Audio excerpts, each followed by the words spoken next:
Hi everyone, this is EduTALK. EduTALK is a weekly virtual talk show created out of the need for a global learning community, and we focus on topics in education. We feature principals, teachers, administrators, and business leaders and students as well, who are sharing our goal of moving education forward and our students upward. Recently, I visited Jamaica. My grandmother, my grandparents actually live there, and we visited Jamaica partially to enjoy, of course, the warm climate, but also to have a talk with my grandmother because it is Women's History Month, and so this recording is of that conversation with her. Now, the conversation is mostly in Jamaican patois, Jamaican Creole. And so I want to keep it very authentic because that's my grandmother, and you will hear it. If you cannot understand some of the words, just reflect on it in like a Jamaican, okay? Reflect on it like a Jamaican, and I'm very happy to share my grandmother part of her story. And maybe next year you'll hear another piece of it. But she has been wonderful. She grew me and took care of me since I was very little. So I want to feature her for Women's History Month. So the recording is right after this. Okay, so enjoy, and I will get you back on the other side of the video. All right. Hi everyone, welcome to EduTalk. And this month is, as you know, is Women's History Month. And EduTalk features a lot of people all over the world. We feature people from different continents, and so we try to get our people to share. And this week I'm getting my grandmother to share on EduTalk. So I'm gonna ask her a few questions, and I want to feature her because it's Women's History Month, and it's a real delight to do this for everybody. Hey, so I'm here with Mrs Mabel Leung. She is my grandmother, and I'm gonna ask her a few questions so that everybody will understand my background through my grandmother and how she raised me. Okay, so I call her Moms. Okay, MAMZ, Moms. Welcome to EduTalk. I have this show that I do on YouTube. It's called EduTalk. With educators and people all over the world, and it's very fun to feature you because you grow me, and we're from the same cloth, so to speak. So what would you like to say to teachers out there who have somebody like me in their class?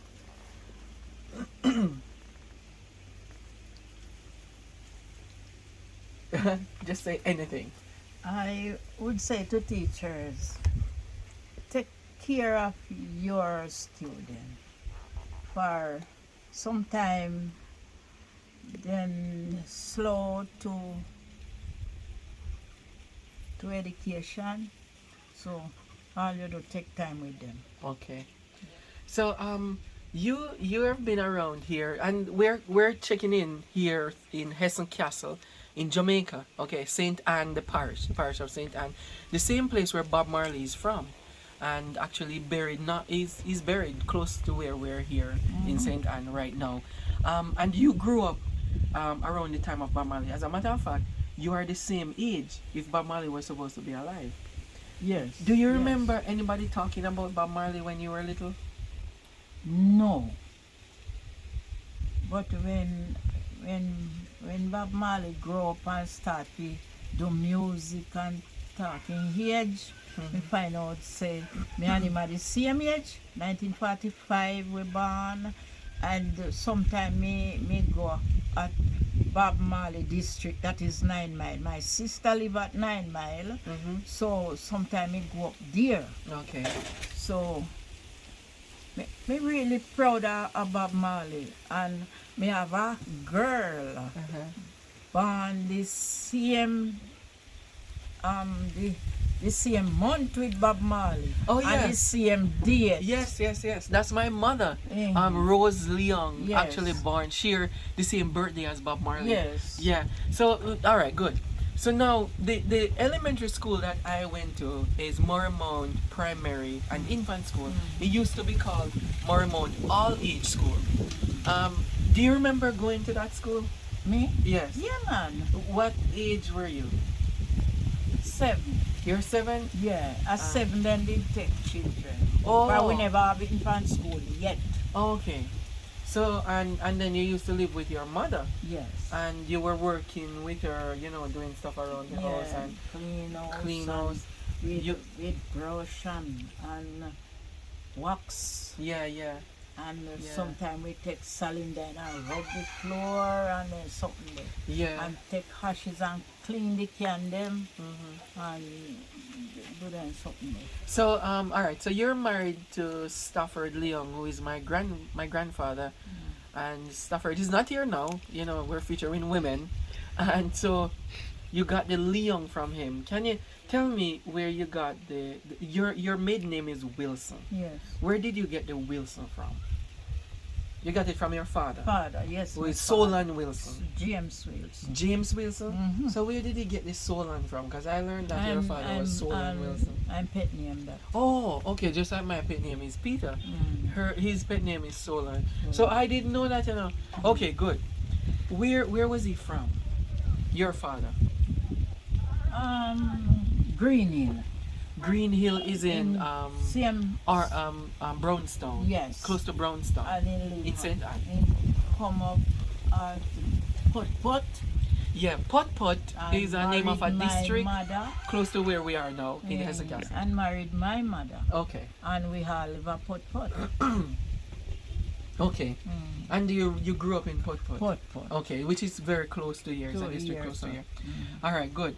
Now he is from, we call it Green Brownstone, Hill. Green Yeah, Hill, yeah, Brownstone, Brownstone. Green Hill area. And so when I did a little study a long time ago, I don't know if I told you this, and I found out that the Wilson came from the people who were enslaved, slave people in Clarkstown. Okay. It's somewhere in Clarkstown there, leading up to Brownstone area. So and then I trace Mafford, who is my grandfather, Stafford Leung. I trace his descendant through the Chinese back to China. Yeah, And then he married. How did you meet Mafford, my grandfather, Stafford Leung, to get the Leung, the Chinese part? Oh, we all grew up Pot and Copper. Okay. Copper You is see, another neighboring Yes, community. so him live at Copper, me live at Pot. So my mother work with some people Copper. So me go there sometime we talk and pick up rat cut.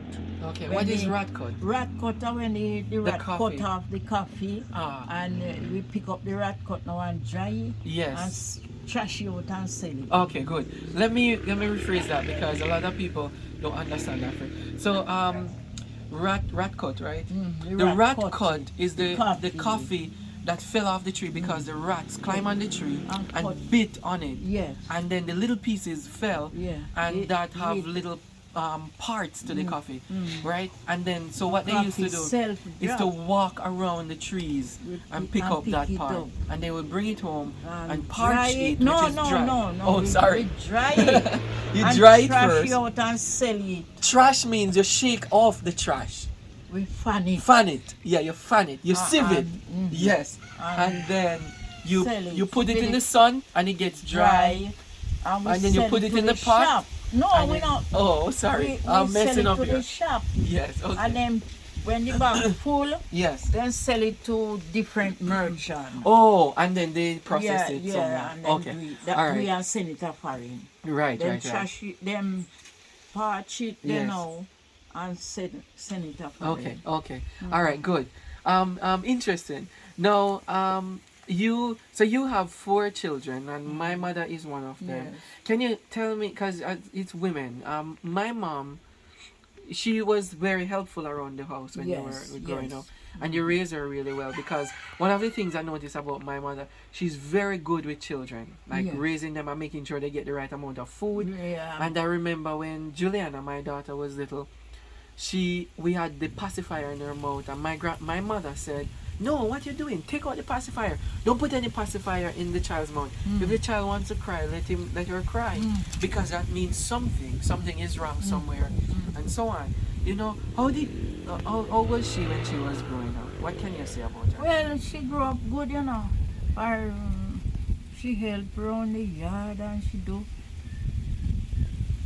feed pig and look rabbit feed. Because you had rabbits back then. Yeah, and then Yeah. something she good. She Okay. good.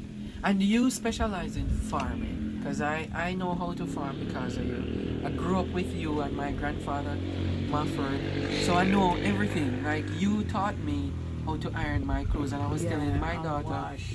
to wash with my hands And since I wash was your 10 or socks. 11. When you come home evening time, wash your socks. Yes, And when you're going to college, after you leave, left high school, primary elementary, yeah, school, yeah, primary school. you go to high school at Bucknut Gallimore, and after that you leave, you go to Brownstone. Brownstone Community College. Yes, and it's Yes. one shirt Yes, you yes, have. yes, I So you have to remember. come home at evening time and wash the one shirt and dry behind the fridge and press it and go to school again.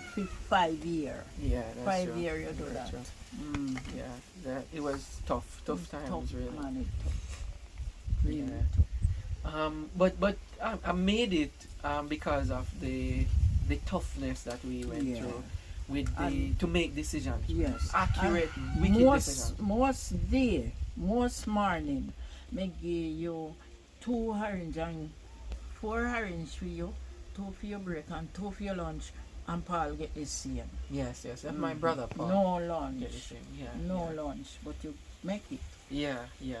And I stopped by the my high school, to show my daughter when we were coming here, and she was just That's looking about around now. about Gallimore High School, and she was just looking around and looking at the kids and everything, and she was very happy to see where I went to school. Yeah, I man. showed her the primary school also, and Juliana was super happy. Over Yeah, Mormont Primary School. Very, very happy to see all the development, and the school is very brightly colored and everything like that. Mr. Brown, I principal Yeah. over there. What would you say about your teachers when you were going to school? Because you went to school until grade 3. You didn't pass grade 3. Yes. Grade 3. Yes. So you were about 8 or 9 when you stopped going to school. Yeah, about 10 so. 10. You're a 10. 10 when you stopped going to school, and you never go to any other school. No. And you know, let me tell you the truth. I one girl they fight me, you know. And me take one pencil and jam him. Okay. And at that make me not go back to school. Oh. Right, them big and then we beat me. Okay. So me not go back to school. Oh wow. So because of bullying, that's why you stopped going to school. Yeah, So man. you attacked the bully, and then you said, "No, I'm not going back," No, because but they they beat me, retaliate. kill They me. retaliate. But what did you do from age 10 onwards? Because you didn't go back to school. So No. what did you Me turn around? nurse, my mother baby them. So all the babies, All the you baby nursed them. them. Wash And then them you started. nappy and Yeah. them clothes, everything. Okay. And then you started your own farm, Yeah. and you start doing agricultural things, and you raise animals and so on and so forth. And then Pig when and my- goat. right, and my grandfather came along, you started, you pair together and you take care of that until everybody went out. And your kids actually made it out and been successful. Yeah, man. Yeah, because I can Are say they not lazy? None of them not lazy. lazy. How would you compare your raising of your kids with kids nowadays? Quite different and it quite difficult now. For most of the children them don't have no manners. Yeah. They don't have no manners to parents, they don't have no manners to teacher. So it's really difficult. It's bad, man, it's bad. But on them, is it? Would you say that we're lacking parenting, or these kids are the ones causing the problem? Would you say the parent, they need more parenting, or the students? You think children nowadays, it's their fault? Yes, Which Yes. one is fault? the children them. Why? Why would you say the children's fault? Because they don't have no manners and they not hear what you say. But who is it coming from? You think they just behave like that? Yes, yes. Then look, them adopt it from other children and come in with the attitude. No. So even if a parent try hard, the kids, the children would still try to get away with things. Yes. And develop bad mannerisms. And the next thing again, if you lick them, yeah, you if will it's go to fun, prison. Oh, because the law comes down on you. Yes, you will go Oh. to prison, so you have to know what you do. That's the other thing though, moms. When you mention hitting kids, which is corporal punishment, or whooping, they say whooping. Do you believe that the whooping or the beating really get kids under control? Yeah, when we get grow up, Yeah, we afraid of beating. yeah. So we not do nothing forget lick. But them a pick me, they say, I think lick me kill him. Oh, You see? okay. And the government did it again to back them. Okay. Oh, wow. Interesting. It's very interesting how I look at it. Because to be honest with you, when I look back on it, because you never beat me, thank God, you never kill me with licks. But we listened. We did. We listened. Not to give myself any props, but we actually did listen. Listen. And because we Full of realized we manners. see the difference between, listening and doing what is right. Yes. And we didn't have a whole lot, so we decided to listen, and we probably get And more. move on with your And life. move on. Yeah, we get favors from especially teachers when And we the friend church. and church too. I love church. But when I look on whooping or beating kids and so on, I look on it and thinking that maybe we could talk to the kids. Maybe we could talk to children and raise them a certain way where we hold them accountable. It's like we hold them accountable by their necks and say, you do this and you might become successful. You think that will work instead of beating? No, no, You no. bet. Jesus. It better you beat the stone till it turn water and want to talk to them. Oh, They no wow. business with nothing. Wow. Then this kiss them teeth. They used their And teeth gone. and gone. Oh Yeah. my goodness. Yeah, I'm dumbstruck right there. Because you have seen a lot more than me. A lot. And I don't know. We live in America here. Judy and myself, my wife and Juliana. We live in America. We live in New York. And we have seen, because we work with schools, and we have seen how children are being left to be raised by social media as well. And we can't do anything much about it because they have their phones and they need their phones. They need communication and so on. But we see the lack in value. Yeah, Like the value for people, value for anything. You see, Yeah. especially teachers see it. Yeah. Teacher and parents see it more than anybody else. Yeah. I think in talking to more teachers and parents probably will give us a really good idea based on what you say. Yeah. Interesting. Sometimes I say, and God heard. Yeah. How the teacher they manage? Or they are threatening them, Yes. Hit me, threaten the teacher them. And then we stop them. Wow. Oh Wow. God, man. Yeah, that's dangerous. Very dangerous. So we're living in volatile times. It's very nice talking to you, moms. It's very, very nice. I wish you. I'm gonna come back and see you soon to Jamaica, and I wish you all the best. Long life. Eat well, and sleep. Don't go around lifting anything. Live as happy as ever. Okay. Yes, sir. Yeah. Thank you so much for the interview. Thank you, I know Pete. you don't like camera. You don't really like camera so Me. much. Thank but you. Yeah. Thank you for coming and make we have this good Talk. argument. The talk. Yeah. Yeah. So, All right. Thank you so so much. me I'm gonna see it. Yeah. You'll Wait, see it one more. on YouTube. You'll see it on YouTube. I'm gonna get Nick to share with you. Yeah. But thank you so much for it. Okay. And I'll talk to you soon. Almost. Hi everyone, welcome back. I'm hoping that you enjoyed the conversation with my grandmother, Mrs. Mabel Leung, or Miss Lucy, or Moms. I call her Moms. I hope that you learned something from that based on value and culture and what we care about so much. And now you see where I get some of my mannerism from and my intention to serve people. You know, so I hope that you got something from that. Please enjoy your week, and we will talk again next week with another edition of EduTalk. I hope that you will have a wonderful, wonderful week, and I will see you again next week. Take care. Bye bye.